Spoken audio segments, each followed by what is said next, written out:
Assalamualaikum warahmatullahi wabarakatuh. Perkenalkan nama saya Najla Laili Nikmah, NRP 052118400046 dari MPTI akan menjelaskan mengenai control schedule management, yaitu inputan sendiri. Tentu ada apa aja sih? Yang pertama, ada banyak. Yang pertama, schedule management plan yang berisi jadwal yang diperbarui, cadangan yang digunakan, bagaimana cara dikendalikan. Terus kemudian ada schedule baseline, itu perbandingan di antara hasil aktual dan dari jadwal yang aslinya, apakah ada perubahan atau seperti itu. Kemudian scope baseline itu berisi dari WBS yang isi dari tugas-tugasnya, task-tasknya gitu. Kemudian hasil kerja, kendalanya, dan asumsi proyeknya. Kemudian yang selanjutnya itu performance measure baseline, dan dari ketika menggunakan analisis yang diperoleh itu tuh bisa menentukan perubahan, tindakan korektifnya, dan tindakan preventifnya. Nah, di project kita ini yang namanya pembuatan aplikasi kasir ini tuh bisa dilihat apakah schedule-nya itu sesuai dengan yang awal. Nah, jika tidak tuh bisa dilakukan updating jadwal, kayak bisa dikomunikasikan lagi, dan bisa didefinisikan lagi task-task yang membutuhkan banyak resource mungkin, atau membutuhkan banyak waktu, dan itu bisa ditata ulang kembali sehingga bisa mengurangi hal yang tidak diinginkan di dalam proyek. Nah, yang selanjutnya itu ada project document. Nah, project document itu ada banyak, tapi beberapa saja. Yang pertama adalah project calendar. Project calendar itu memungkinkan periode kerja yang berbeda dari beberapa kegiatan menghitung perkiraan jadwalnya. Nah, kemudian ada project schedule juga, resource calendar, terus schedule data. Nah, kemudian juga ada organizational proses aset. Itu terdiri dari kebijakan, prosedur, pedoman terkait jadwal formal, dan informasi terkait yang ada. Kemudian ada jadwal alat kontrolnya, metode pemantauan, dan pelaporan yang digunakan. Nah, terus kemudian juga ada work performance information yang berisi bagaimana pekerjaan itu diperformasikan, performanya bagaimana, dari task mana yang dimulai, mana yang berakhir, dan progres dari setiap tasknya. Dan work performance information itu menyediakan data yang valuable, di mana membandingkan schedule yang dibuat dan juga menolong untuk meningkatkan spot trends-nya. Nah, dari inputan tersebut, sehingga untuk aplikasi kasir ini tuh bisa menata kembali demonstrasi yang benar dari proses-proses yang ada, dan untuk mengimprove ketika dibutuhkan, dan untuk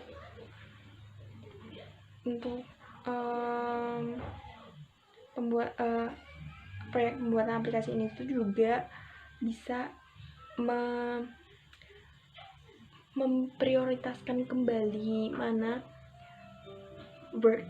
work atau task yang punya prioritas tinggi itu. Kemudian memanage.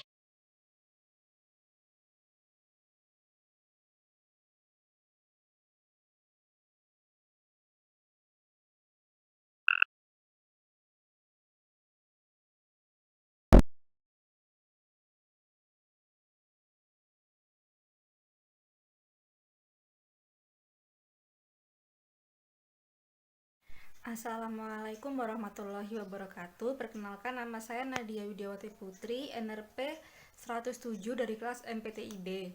Jadi di sini saya akan menjelaskan peran saya sebagai sponsor yang harus mengetahui apa saja tindakan pencegahan serta penanganan dalam pembuatan aplikasi kasir agar aplikasi tersebut tidak mengalami kegagalan. Nah, biasanya kegagalan itu terjadi paling banyak itu pada tahap perencanaan. Sehingga untuk mencegah hal tersebut terjadi, kita harus merencanakan dengan matang apa saja hal-hal yang harus diperhatikan dalam pembuatan aplikasi kasir dan perencanaan tersebut sudah disepakati oleh setiap stakeholder yang bekerja di dalamnya. Hal tersebut diharapkan dapat mengurangi miskomunikasi antara stakeholder baik dari customer, programmer, dan yang memegang proyek tersebut.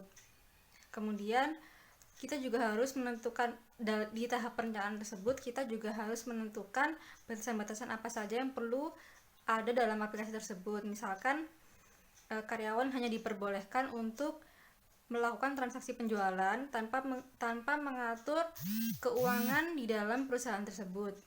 Kemudian juga stakeholder dan yang memegang proyek itu harus rajin melakukan follow up terhadap pembuatan aplikasi kasir sehingga dapat meminimalisir kesalahan yang terjadi saat pembuatan aplikasi tersebut.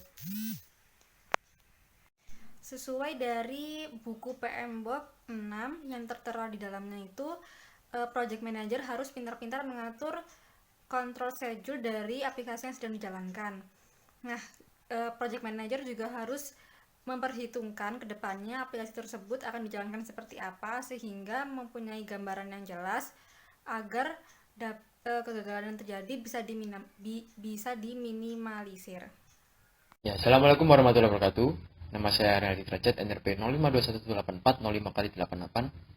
Pada kesempatan kali ini, saya akan menjelaskan tentang penanganan dalam proses pengendalian proyek. Nah, pada penanganan proses pengendalian proyek ini, setidaknya ada 3 aspek. Yang pertama, untuk menentukan standar performasi, misalnya spesifikasi teknis, biaya yang dianggarkan, ataupun jadwal dan kebutuhan sumber daya. Yang kedua, membandingkan performa aktual dengan performa standar.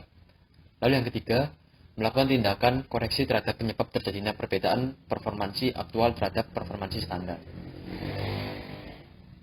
Untuk langkah-langkahnya, dalam proses penanganan, yang pertama adalah monitoring informasi. Untuk kepentingan pengendalian, diperlukan informasi yang tepat dan akurat mengenai pekerjaan yang sedang berjalan. Adapun penyediaan informasi dapat dalam bentuk sistem akuntansi biaya proyek atau Project Cost Accounting System atau PCAS. Nah, ini adalah suatu struktur dan metodologi yang biasa digunakan dalam komputer atau komputasi untuk memungkinkan melakukan perencanaan dan pengendalian biaya proyek. Lalu, monitoring informasi juga bisa berasal dari sistem informasi manajemen proyek, yang mana sistem informasi ini akan menyediakan informasi yang diperlukan untuk perencanaan, memisahkan data dari sistem informasi komputer yang lain dan ke database proyek, maupun membantu pelaksanaan proyek secara keseluruhan. Nah, ditinjau dari tempat asalnya, ada 2 jenis monitoring informasi dalam pengendalian, yaitu pengendalian internal maupun pengendalian eksternal. Lalu dalam proses pengendalian proyek itu sendiri, ada otorisasi pekerjaan, yaitu penanganan pengendalian proyek harus dilakukan dengan pemberian wewenang ke tingkat manajemen yang lebih rendah hingga ke tingkat yang lebih tinggi, sehingga pengendalian proyek dapat ditrace atau dilacak tentang siapa yang mengerjakan apa dan bagaimana kelanjutannya. Lalu pengumpulan data, dalam rangka pengumpulan data, perkembangan setiap pekerjaan dan biaya untuk setiap paket pekerjaan secara periodik dilaporkan dan dimasukkan ke dalam PCAS yang sebelumnya telah dibuat tersebut. Lalu langkah berikutnya adalah analisis kinerja atau performansi proyek, yang mana dalam penanganan pengendalian proyek harus dilakukan analisis dari data-data yang telah dimonitor tersebut.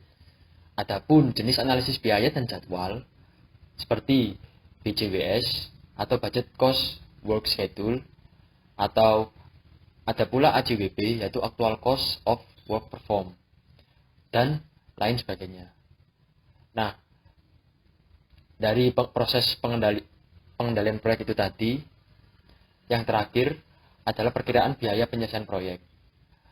ada dua hal dalam memperkirakan biaya, yaitu yang pertama adalah forecast cost to complete, yaitu dengan menghitung FCTC, dan lalu ada juga estimated at completion, yaitu atau perkiraan total biaya proyek.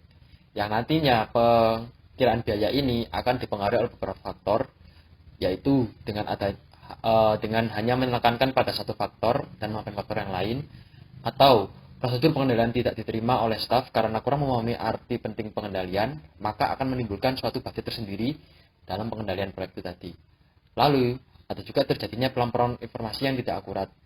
Nah, dengan adanya ini, pelaporan informasi yang tidak akurat itu tadi akan menghasilkan suatu biaya tambahan sendiri.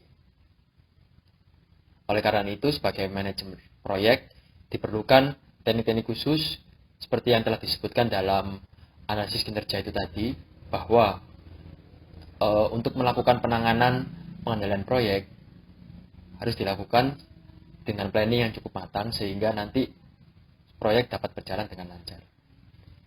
Sekian dari saya, kurang lebihnya mohon maaf. Assalamualaikum warahmatullahi wabarakatuh.